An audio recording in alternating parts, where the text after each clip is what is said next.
myself Rahul Trivedi. Welcome in my YouTube channel Rahul sir bio.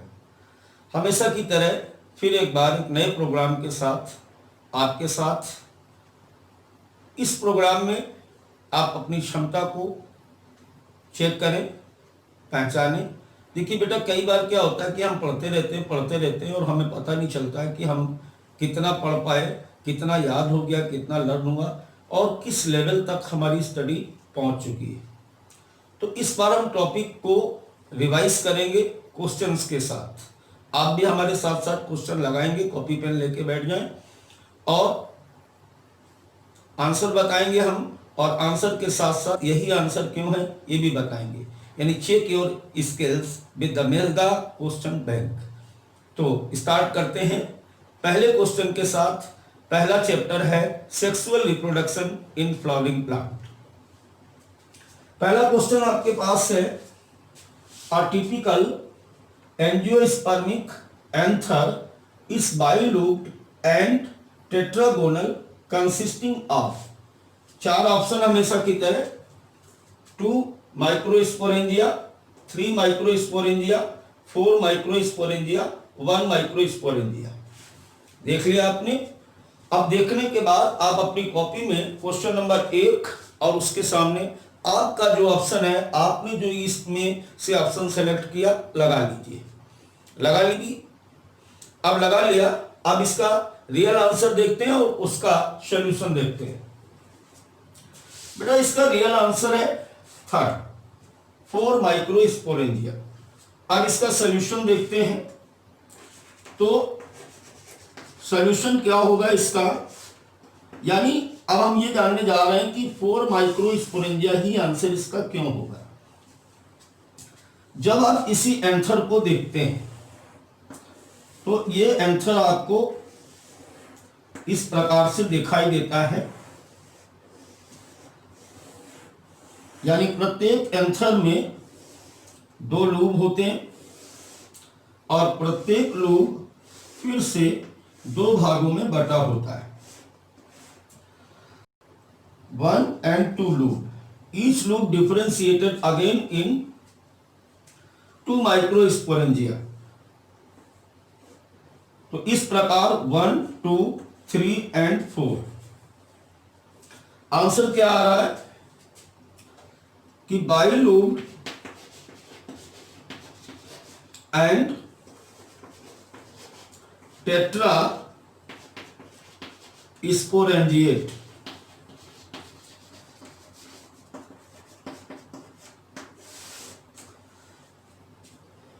Tetragonal, यहां पर इसे हमने गोनल बोला और प्रत्येक गोनल के अंदर एक माइक्रोस्पोरेंजिया या लघु बीजाणुधानी उपस्थित होती है।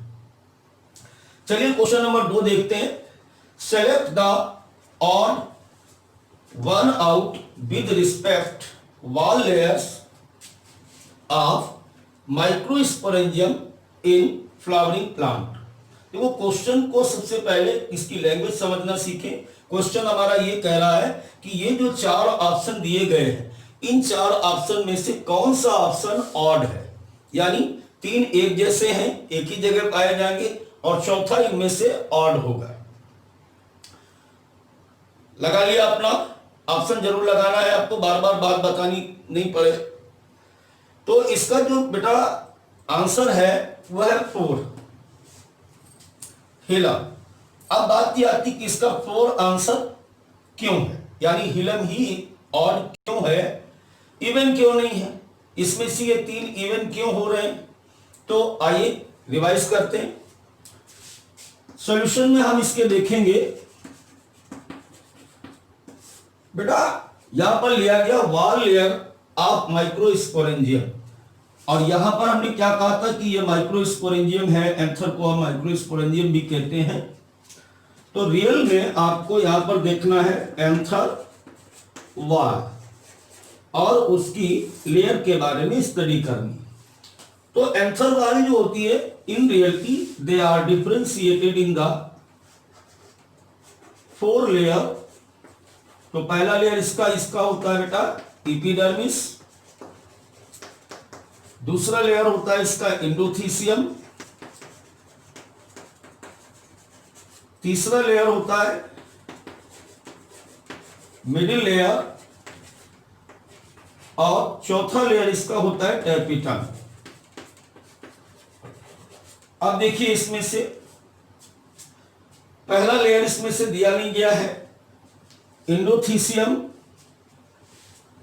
मिडिल लेयर और टैपिटम, तीनों एक ही जगह मिल रहे हैं। हिलम इसमें से कहीं भी नहीं मिल रहा है। अगर आप इसको डायग्रामेटिकली देखें तो सबसे बाहर की तरफ ये आपको एपिडर्मिस दिखाई देती है, इज द प्रोटेक्टिव लेयर, और इसके अंदर जब जाएंगे हम तो सिंगल लेयर इस प्रकार से ये आपको इंडोथीसियम दिखाई देती है। इस तरीके से सिंगल लेयर इंडोथीसियम लेयर सिचुएटेड और located just behind the epidermis. Just behind the epidermis यहां पर जब आप जाएंगे सॉरी, तो यहां पर आपको फिर से सिंगल लेयर इंडोथीसियम लेयर दिखाई देगी, सॉरी मिडिल लेयर दिखाई देगी।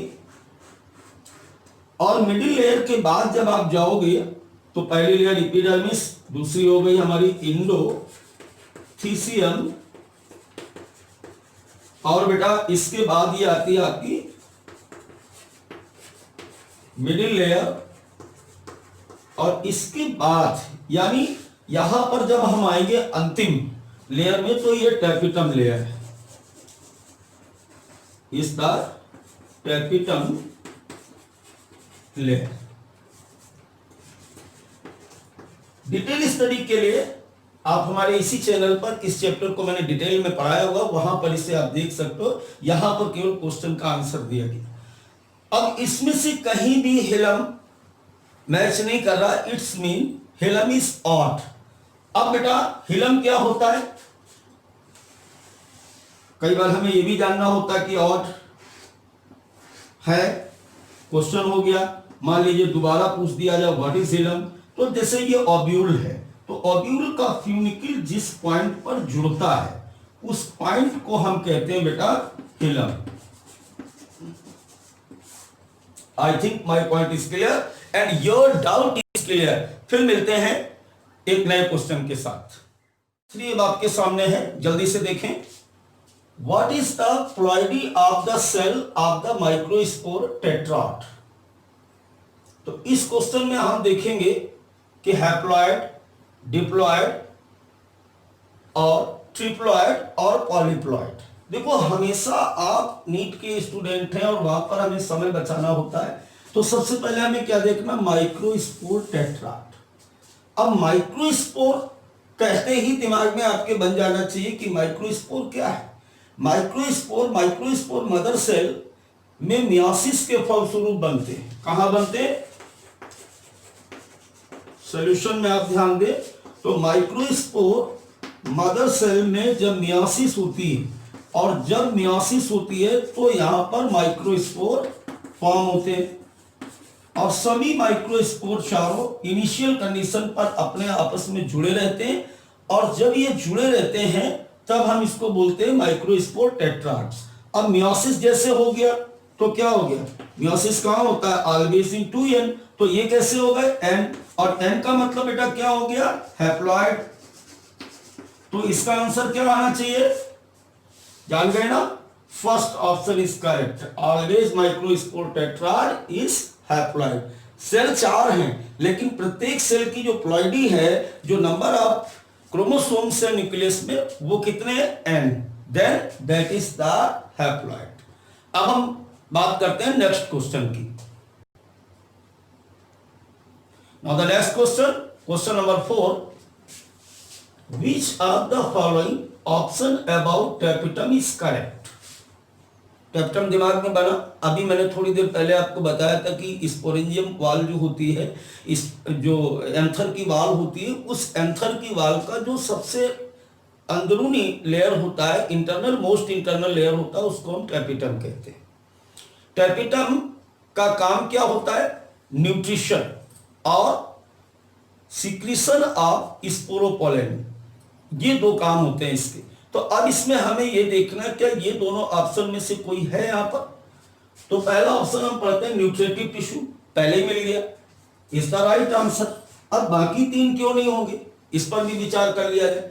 तो स्पोरोजिनस टिश्यू नहीं है, क्योंकि स्पोरोजिनस टिश्यू हम उसे कहते हैं जो मियोसिस में पार्टिसिपेट करे।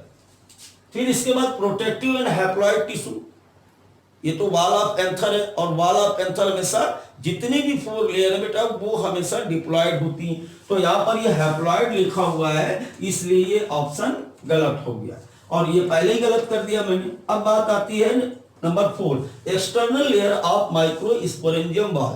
तो external layer of microsporangium wall को हम क्या कहते हैं, एपिडर्मिस, नॉट टेपिटम।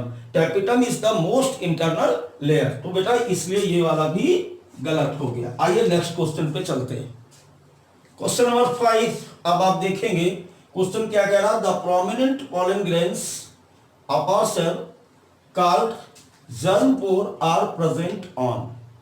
यानी जो माइक्रोस्पोर है, हमारा जो पराग कण है, पॉलन ग्रेन्स है, उस पर जर्म पोर कहां पे पाया जाता है। क्वेश्चन समझ गए। अब देखिए यहां पर जैसे हम इसको एक बना लेते हैं बेटा, इस प्रकार से यहां पे ऐसे बना लिया जाता है इसको। अब सॉल्यूशन पे ध्यान देना। यहां पे जब हम देखते हैं इसको, तो ये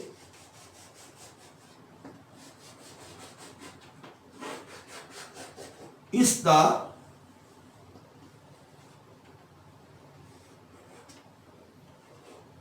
पॉलन ग्रेन्स, और इसमें वो सारे ऑप्शन में ला रहा हूं जो ऊपर आपको दिखाई जा रहे हैं। सबसे पहले ये लिखा हुआ है वेजिटेटिव सेल्स, तो बेटा ये है हमारी वेजिटेटिव सेल्स। फिर लिखा हुआ है इंटाइन, तो इंटाइन क्या होती है, इंटरनल लेयर होती है।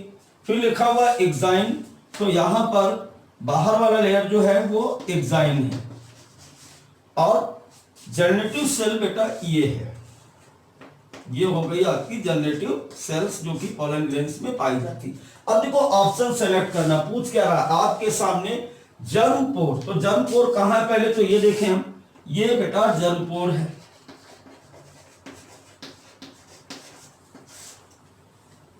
लगा लिया अपना ऑप्शन। चलिए राइट आंसर देखिए, तो इसका राइट ऑप्शन है 3 यानी एक्साइन। अब आप सामने देख लीजिए कि वेजिटेटिव सेल्स का जर्म पोर से कोई लेना देना नहीं, ऐसे ही जनरेटिव सेल्स का भी कोई लेना देना नहीं। Germ pore only presence within the exine, चूंकि इंटाइन यहां पर देखिए पूरी तरह से बनी हुई है। तो I think my point is clear now. Option क्या होगा इसका right, exine. Now the next question, translator apparatus is a feature of. घबराइए नहीं, एनसीईआरटी बुक से बाहर का क्वेश्चन है, और ऐसे क्वेश्चन भी कभी कभी आ जाते हैं बेटा। लर्निंग क्वेश्चन है, ध्यान दीजिए। इसमें ऑप्शन दिए गए एलियम, ट्रिटिकम, सिट्रस और कैलोट्रोपस। मदार या इसको आंख, आंकड़ा, कई नामों से जानते हैं। तो translator operators found in the calotropis, ये आपको लर्न करना है। Question number 7, which of the following weeds has become a major cause of pollen allergy in India. Very easy question, NCERT की लाइन है बेटा। ये लगाइए, लगाया। Right answer is the parthenium. ये वीट के साथ फॉरेन कंट्री से हमारे यहाँ वीट्स के रूप में आ गया था, और वीट्स हम कहते हैं खरपतवार को, यानी अनावश्यक पौधों को जो क्रॉप्स में निकल आते हैं उनको वीट्स कहते हैं। तो इसमें ज्यादा दिमाग नहीं लगाना आपको, that is the learning question. और जस्ट आपको याद करना है यहाँ पर कि पॉलन एलर्जी फैलाने वाला मुख्य रूप से पौधा पार्थेनियम होता है। आइए नेक्स्ट क्वेश्चन नंबर 8 या 8 पे आते हैं। Intine is made up of. ये क्वेश्चन देखिए, ध्यान दीजिए, फिर से एक बार ये क्वेश्चन कहां से पूछा गया है। ये क्वेश्चन बेटा आपका पॉलन ग्रेन से पूछा गया है, और यहां पर वो पूछ रहा है केमिस्ट्री ऑफ इंटाइन, यानी इंटाइन किससे बनी होती है, what is chemical nature of the intine. तो बेटा इसका राइट आंसर ध्यान दें, पहले स्पोरोपोलेनिन नहीं होगा क्योंकि ये एक्साइन में पाया जाता है। सिलिका एंड सेलुलोस नहीं होगा क्योंकि ये इनिशियली एल्गी सेल्स में पाया जाता है, और सेलुलोस जो होता है वो प्लांट सेल वॉल में मेनली पाया जाता है। तो यहां पर जो इसका राइट आंसर बच रहा है वो होता है pectocellulose. Both are the learning question. अब देखिए नेक्स्ट क्वेश्चन पर आते हैं, क्वेश्चन नंबर 9 पर। और यहां पर क्वेश्चन नंबर 9 आपके सामने दिया गया, select the odd one out with respect the pollen grains. Pollen grains के मामले में ये जो 4 ऑप्शन है इसमें से कौन सा ऑड है, कौन सा विषम विकल्प है, इसे आपको चुनना है। ध्यान दीजिए बेटा, पहली लाइन लिखी हुई है pollen grains are rich in nutrients, NCERT की लाइन है। Its consumption increases the performance, ये भी एनसीईआरटी की लाइन है। And race horse, it can be stored for several years in liquid nitrogen, ये भी एनसीईआरटी की लाइन है। pollen grain possess most non-sticky covering called pollen kit। अब देखिए इसमें से पहली बात देखिए, पहले तो राइट आंसर आप लगाइए, आपके हिसाब से क्या होगा, लगा लिया। राइट आंसर इज द 4, चूंकि ऑड कह रहा है। ये सब फर्स्ट, सेकंड और थर्ड ये इवन करेक्टर हैं और सारे के सारे करेक्टर बेटा ये पॉलन ग्रेन्स के होते हैं। ये पोषक पदार्थों से भरे होते हैं, इनका पावर अधिक होने के कारण या एनर्जेटिक होने के कारण इनका यूज हम एथलेटिक्स के द्वारा पॉलन टैबलेट्स, पॉलन सिरप्स को बनाते हैं। और उन पॉलन टैबलेट्स और पॉलन सिरप का यूज रेसिंग हॉर्स और एथलेटिक्स के पावर को इंक्रीज करने में किया जाता है, एनसीईआरटी की लाइन थी। थर्ड पॉइंट हमारा है, it can store for several years in liquid nitrogen. Pollen bank होते हैं जहां पर इसे हम -196 टेम्परेचर पर लिक्विड नाइट्रोजन में इसे स्टोर करते हैं। इस घटना को हम क्रायो प्रिजर्वेशन कहते हैं। अब देखिए यहां पर जो pollen grains possesses non sticky covering called pollen kit, तो यहां पर बेटा देखिए ये इसका करेक्टर नहीं है, क्योंकि किसी किसी में पॉलन किट पाई जाती है और ये इंसेक्ट को अट्रैक्ट करती है और इंसेक्ट को अट्रैक्ट करने वाला ये पार्ट होता है। तो इस प्रकार is the even and even, और ये इससे ऑड करेक्टर हो जाता है। तो इसका राइट आंसर बेटा होगा 4th। अब देखिए क्वेश्चन नंबर 10 पे आए, pollen viability for rice and wheat plant, again NCERT की लाइन है। तो यहां पर आपका ऑप्शन है 3 hour, several month, half hour, 30 second. देखिए बुक में आपके 30 मिनट लिखा हुआ है, मिल गया। इसका ऑप्शन क्या होगा, half hour, because half hour equal to the 30 minute. यहां पर आपको कंफ्यूज करने के लिए 30 सेकेंड रखा गया। तो स्टूडेंट्स आज की क्लास, आज की स्किल्स चेकिंग यहीं तक आपकी थी। इस वीडियो को देखने के बाद कमेंट बॉक्स में ये जरूर लिखिएगा कि इन 10 क्वेश्चन में आपके कितने राइट क्वेश्चन थे। और आगे के वीडियो में लगातार अब इसी चैप्टर में पहले इजी लेवल जैसे आज देख रहे थे, अभी इजी लेवल के 2-3 वीडियो आएंगे, इसके बाद फिर moderate level, then after difficult और प्रीवियस ईयर क्वेश्चन भी इस सीरीज यानी मेगा क्वेश्चन बैंक में राहुल सर के साथ आप करते रहिए।